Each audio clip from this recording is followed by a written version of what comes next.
में आप सभी विद्यार्थियों का आधुनिक राजस्थान के अंदर जो मुख्य टॉपिक है उसमें आपका एक तो आता है राजस्थान का एकीकरण। राजस्थान का एकीकरण और इससे संबंधित हर एग्ज़ाम के अंदर आप कोई भी कंपटीशन एग्ज़ाम दोगे तो इस टॉपिक में आपके एक या दो क्वेश्चन आते हैं। और उसके बाद दूसरा टॉपिक जो राजस्थान का प्रजा मंडल आंदोलन है, इस टॉपिक से भी एक क्वेश्चन होता है। और तीसरा जो इसका टॉपिक है राजस्थान में किसान आंदोलन, इस टॉपिक से भी एक या दो क्वेश्चन हर एग्जाम के अंदर पूछे जाते हैं। और चौथा टॉपिक आपका जो इसमें इम्पोर्टेंट है राजस्थान में 1857 की क्रांति। ये चार टॉपिक मैंने आपके सामने रखे हैं और उसमें हर एग्ज़ाम के अंदर 4 से लेकर 5 क्वेश्चन आते हैं। और इसमें मैं सबसे पहला आपका टॉपिक ये उठाता हूँ, इसका नाम है राजस्थान का एकीकरण। तो मैं इसको अभी आप एक एक करके पूरा डिटेल से आपको समझाता हूँ। और सबसे पहला टॉपिक जो मैं आपके सामने रखता हूँ वो है एकीकरण। एकीकरण देखो, सबसे पहले मैं आपको इसकी साथ भूमिका रखता हूँ। एक्चुअली जुलाई 1945 में उस समय ब्रिटेन में चुनाव हो रहे थे। ठीक है, ब्रिटेन में चुनाव हो रहे थे। चुनाव में दो आमने सामने पार्टियां खड़ी थी। एक पार्टी का नाम था कंजर्वेशन पार्टी और दूसरी पार्टी का नाम था लेबर पार्टी। ये दो पार्टियां खड़ी थी, एक कंजर्वेशन पार्टी है और दूसरी लेबर पार्टी है। इस चुनाव से पहले जुलाई 1945 से पहले ब्रिटेन में इस पार्टी की सरकार थी। इस पार्टी की सरकार थी, कंजर्वेशन पार्टी की सरकार थी। और उनके सामने इस चुनाव में लेबर पार्टी और इसी पार्टी का एक नेता था, इसका नाम था चर्चिल। और यही चर्चिल उस समय ब्रिटेन का क्या था, प्राइम मिनिस्टर था। ब्रिटेन का प्रधानमंत्री कौन था, उसमें प्रधानमंत्री चर्चिल था। कंजर्वेशन पार्टी की सरकार थी। अब चुनाव हो रहे हैं और चुनाव में लेबर पार्टी इनके सामने खड़ी है और लेबर पार्टी का जो नेता है वो है लॉर्ड एंटली। लॉर्ड एंटली इनके सामने खड़ा है। जब इसकी सरकार थी, चर्चिल वहाँ का प्राइम मिनिस्टर था, तो इसी का एक चमचा कह सकते हैं या इसी का आदमी है जो लॉर्ड वेवेल। यही लॉर्ड वेवेल चर्चिल के समय भारत का क्या था, गवर्नर जनरल था। भारत का गवर्नर जनरल था या हम इसको भारत का वायसराय भी कह सकते हैं। वायसराय एक उपाधि थी जो 1 नवंबर 1858 को ब्रिटेन की महारानी ने प्रदान की थी। तो लॉर्ड वेवेल इस समय गवर्नर जनरल था इंडिया का और अब चुनाव हो रहे हैं। इस पार्टी ने भी चुनाव में घोषणा पत्र निकाला और इस पार्टी ने भी अपना घोषणा पत्र निकाला। चर्चिल ने क्या कहा, चर्चिल ने अपने घोषणा में कहा कि यदि हमारी सरकार आ जाती है तो हम जल्द भारत को स्वतंत्र नहीं देंगे। और सामने लॉर्ड एटली ने ये कहा कि यदि हमारी सरकार आ गई तो हम जल्द ही भारतीयों को अपनी सत्ता अपने हाथ में सुपुर्द कर देंगे। और एक तरफ एटली है, एक तरफ चर्चिल है।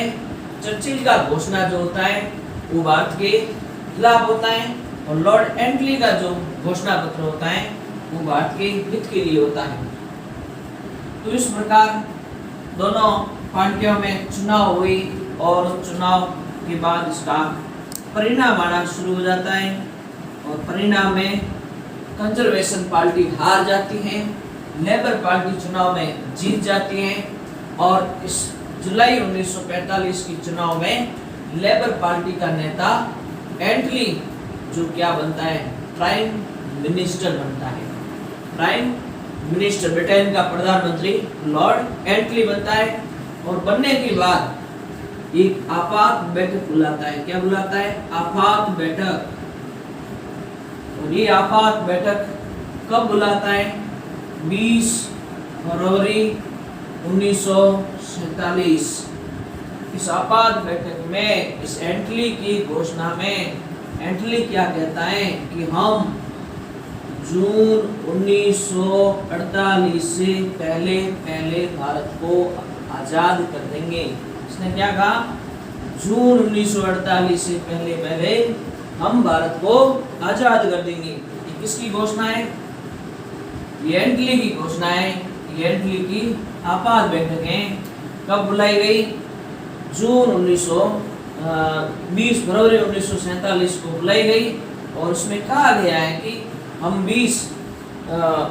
जून 1948 से पहले भारत को आजाद कर लेंगे।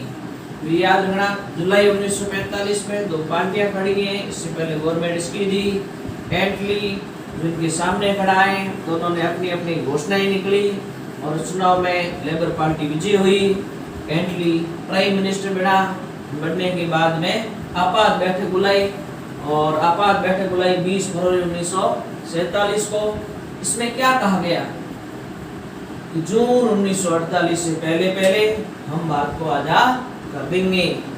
और उसके बाद उसने जो लॉर्ड वेवेल, इसका चमचा है चर्चिल का, इसको वापस उन्होंने ब्रिटेन बुला दिया तो आजा। इनके स्थान पर नया आदमी कौन आया? उसका नाम है लॉर्ड माउंटबेटन। लॉर्ड माउंटबेटन जो भारत का अंतिम गवर्नर जनरल था। भारत का अंतिम गवर्नर जनरल कौन था? Lord Mountbatten. क्योंकि वेवेल को उन्होंने वापस ब्रिटेन भेज दिया, और उसके स्थान पर भारत में किसको लेके आए? एटली। Lord Mountbatten.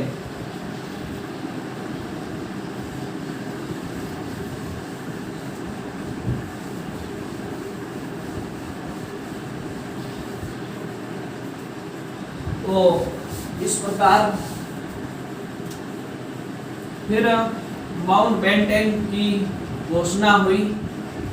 माउंटबेटन की घोषणा, ठीक, ये घोषणा हुई थी 3 जून 1947 को हुई थी। और ये घोषणा जो पारित हुई थी 4 जून 1947 को। भी क्वेश्चन आए कि माउंटबेटन की घोषणा कब हुई? 3 जून 1947। और माउंटबेटन की घोषणा कब पारित हुई? 4 जून 1947 को पारित हुई।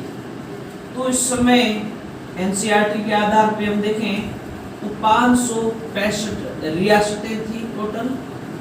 और इन 565 रियासतों में माउंटबेटन ने कुल 3 घोषणाएं निकली। कितनी घोषणाएं निकली? 3। और वो 3 घोषणाएं क्या थी?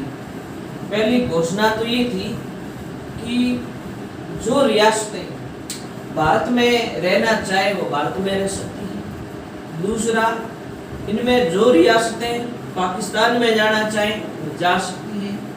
और जो रियासतें स्वयं स्वतंत्र रहना चाहती हैं वो भी रह सकती हैं। इस प्रकार 3 घोषणाएं उन्होंने निकाली थी।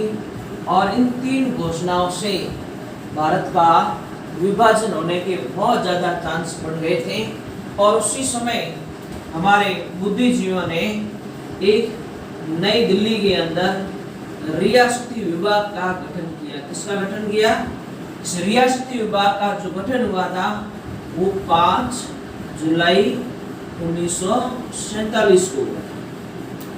तो रियासती विभाग का गठन 5 जुलाई 1947 का हुआ और उसमें कौन कौन थे? एक तो लौह पुरुष सरदार वल्लभ भाई पटेल ये भी थे उसमें, और दूसरा वीपी मेनन भी थे, तीसरा पंडित जवाहरलाल नेहरू। तो इन्होंने सरदार वल्लभ भाई पटेल, वीपी मेनन, पंडित जवाहरलाल नेहरू ने नई दिल्ली के अंदर एक मीटिंग बुलाई, उसमें रियासती विभाग का गठन किया। इसी रियासती विभाग के माध्यम से पूरे हिंदुस्तान का एकीकरण किया गया। उसमें हमारा राजस्थान भी शामिल है। तो माउंटबेटन की घोषणा हुई 3 जून 1947, पारित हुई 4 जून 1947। उस समय रियासतें थी 565।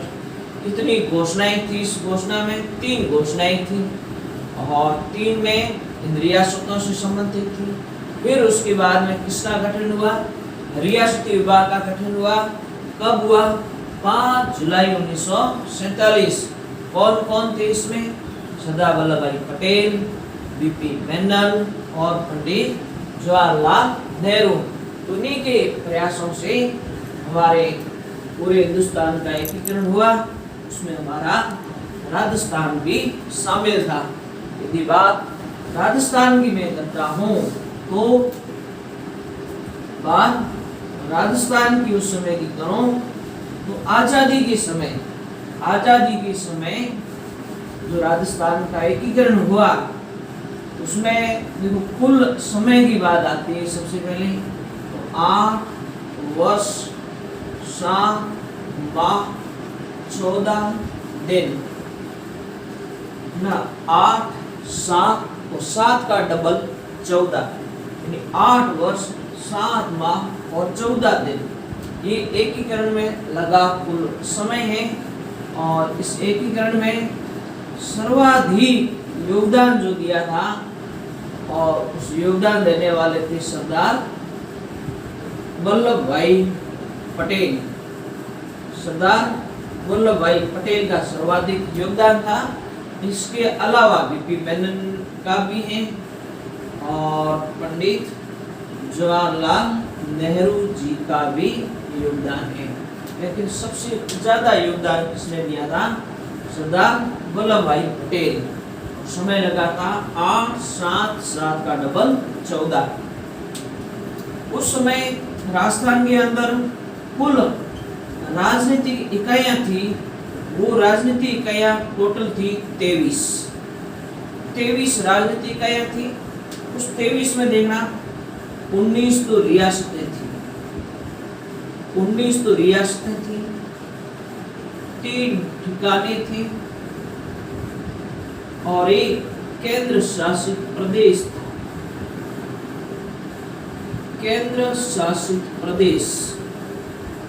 तो इस प्रकार 23 राजनीतिक इकाइयां थी, 19 रियासतें, 3 ठिकाने और एक केंद्र शासित प्रदेश।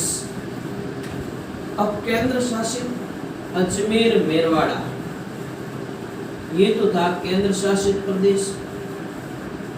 3 ठिकाने थे, इसमें एक नीमराणा जो आपके अलवर में है, लावा गंगटोक में था, आप जयपुर के अंदर है, और एक है कुशलगढ़ बांसवाड़ा में है। तो 3 ठिकाने थे, नीमराणा, लावा और कुशलगढ़। एक अजमेर मेरवाड़ा केंद्र शासित प्रदेश था और 19 रियासतें थी। अब इस 19 रियासतों में यदि सबसे प्राचीन रियासत पूछा जाए, सबसे प्राचीन कौन थी रियासत? तो मेवाड़, जो सबसे प्राचीन रियासत मेवाड़ है और सबसे नवीन रियासत है झालावाड़। ब्रिटिश काल में बसी थी 1838 के अंदर। झालावाड़ सबसे नवीन थी, सबसे प्राचीन मेवाड़ रियासत है और क्षेत्रफल की दृष्टि से सबसे बड़ी। क्षेत्रफल में देखें तो बड़ी सबसे हो जाएगी मारवाड़, और क्षेत्रफल में छोटी देखा जाए तो छोटी हो जाएगी शाहपुरा रियासत सबसे छोटी है और मारवाड़ सबसे बड़ी है। और जनसंख्या में पूछा जाए, जनसंख्या में बड़ी ढूंढाड़ है और जनसंख्या में छोटी जो आएगी शाहपुरा आएगी। तो इस प्रकार 19 रियासतों में सबसे प्राचीन मेवाड़, सबसे नवीन झालावाड़, क्षेत्रफल में बड़ी मारवाड़, छोटी शाहपुरा, जनसंख्या में बड़ी ढूंढाड़ और छोटी शाहपुरा, 19 रियासतें थी। अजमेर मेरवाड़ा केंद्र शासित प्रदेश था। 3 ठिकाने थे, नीमराणा, रावा और कुशलगढ़। समय 8 वर्ष 7 माह 14 दिन। सर्वाधिक योगदान सरदार वल्लभ भाई पटेल का इसमें सर्वाधिक योगदान था। इस प्रकार हम नेक्स्ट आगे बढ़ते हैं, जानते हैं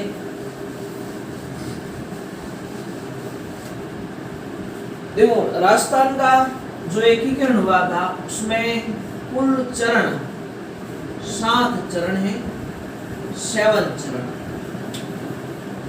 इसका ट्रिक देखना है, MPS VS RV, MPS VS RV 18, 25, 18, 30 का आधा 15, 26 जनवरी को झंडा फहराया, 1 नवंबर को क्या बनाया, राजस्थान बनाया।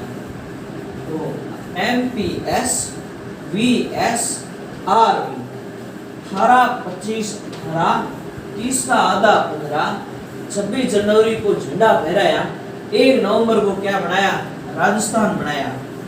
तो ये 7 चरणों की ट्रिक है, MPS VS R और V। तो M का मतलब होता है मत्स्य संघ, मत्स्य संघ। P का मतलब होता है पूर्व राजस्थान संघ। S का मतलब होता है संयुक्त राजस्थान संघ और V का मतलब होता है बृहद यानी बड़ा, बृहद राजस्थान संघ। S का मतलब होता है संयुक्त भी है, बृहद भी है, राजस्थान संघ। R का मतलब होता है राजस्थान संघ और इस V का मतलब होता है वर्तमान राजस्थान। राजस्थान अपने वर्तमान स्वरूप में आया था V। तो ये चरणों के नाम है। M का मतलब मत्स्य संघ, R का मतलब P का मतलब पूर्व राजस्थान संघ, S का मतलब संयुक्त राजस्थान संघ, V का मतलब वृहद राजस्थान संघ, S का मतलब संयुक्त भी है और वृहद भी राजस्थान संघ, R राजस्थान संघ और V यानी वर्तमान राजस्थान। तो इस प्रकार ये तारीखें हैं 18, 25, 18, 30 का आधा 15, 26 जनवरी को झंडा फहराया, 1 नवंबर को राजस्थान बनाया। 18 क्या, मार्च, 25 क्या, मार्च, मार्च के बाद अप्रैल, 30 राजस्थान दिवस मनाया जाता है 30 मार्च, तो मार्च के बाद अप्रैल और अप्रैल के बाद मई, और ये 26 जनवरी और 1 नवंबर है। तो 18, 25, 18 1948, 1950, 1950 और छक्का हमारा 56। तो ये सारी ट्रिक के माध्यम से आप 7 चरणों के नाम याद कर सकते हैं। 7 चरण कौन कौन सी तारीख को हुए वो आप इजीली याद कर सकते हैं। MPS, VS, RV। M मत्स्य संघ का गठन 18 मार्च 1948, पूर्व राजस्थान संघ का गठन 25 मार्च 1948 और संयुक्त राजस्थान संघ 18 अप्रैल 1948 और वी वृहद राजस्थान संघ 30 मार्च 1949, संयुक्त वृहद राजस्थान संघ 15 मई 1949 और राजस्थान संघ 26 जनवरी 1950 और वर्तमान स्वरूप में आया 1 नवंबर 1956। तो ये आपकी ट्रिक है। आप इस ट्रिक के माध्यम से एकीकरण को एक अच्छी तरह से आप इसकी तिथियां वगैरह नाम वगैरह याद कर सकते हैं। और नेक्स्ट हम अगले चरण की ओर बढ़ते हैं।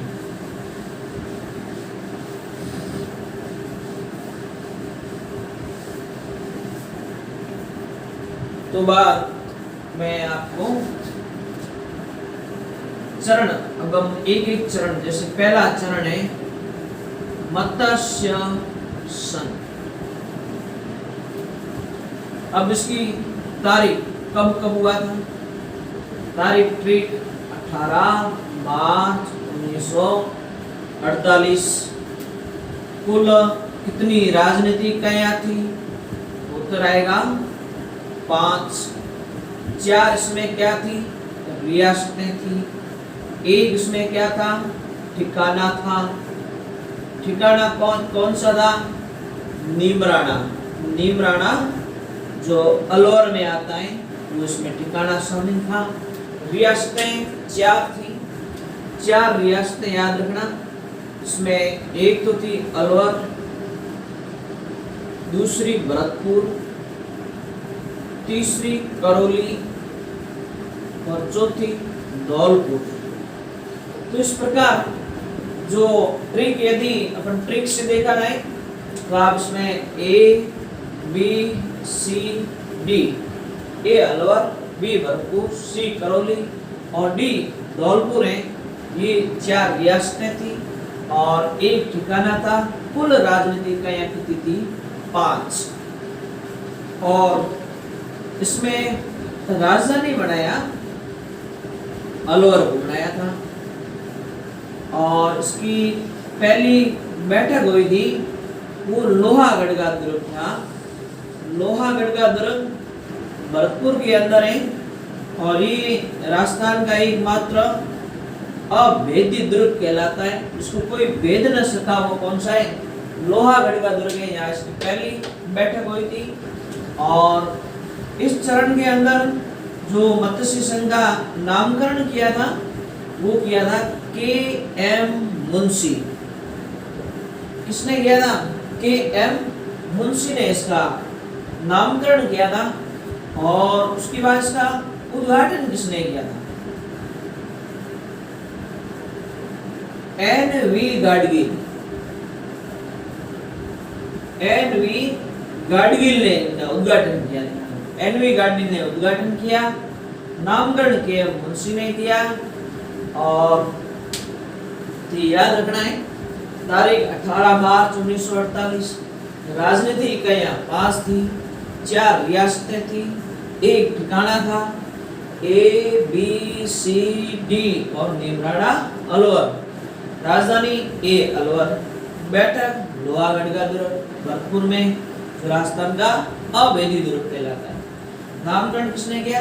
K.M. मुंशी ने। उद्घाटन किसने किया? N.V. गाडगिल ने किया। इसका पहला चरण था। और इस पहले जो मत्स्य संघ का चरण है उसमें राज प्रमुख का जो पद दिया था वो दिया था उदय भान सिंह। धौलपुर के महाराजा थे उदय भान सिंह। और इसमें उपराष्ट्र प्रमुख का पद दिया करौली के गणेश राव।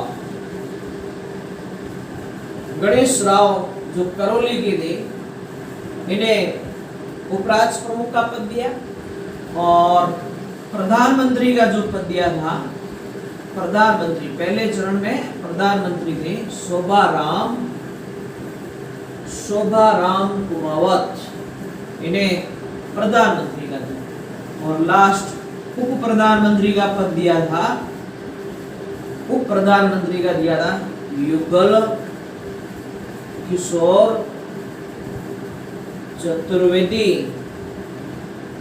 युगल किशोर चतुर्वेदी को राजस्थान में राजस्थान का नेहरू भी कहा जाता है। तो राजस्थान का नेहरू किसको उपाधि है? युगल किशोर चतुर्वेदी को इन्हें प्रधानमंत्री दिया, शोभाराम कुमावत को प्रधानमंत्री का पद दिया, गणेश राव को उपराष्ट्र प्रमुख का पद दिया, उदय भान सिंह को राष्ट्र प्रमुख का पद दिया। तो इस प्रकार ये पहला चरण पूरा हुआ। तारीख 18 मार्च 1948।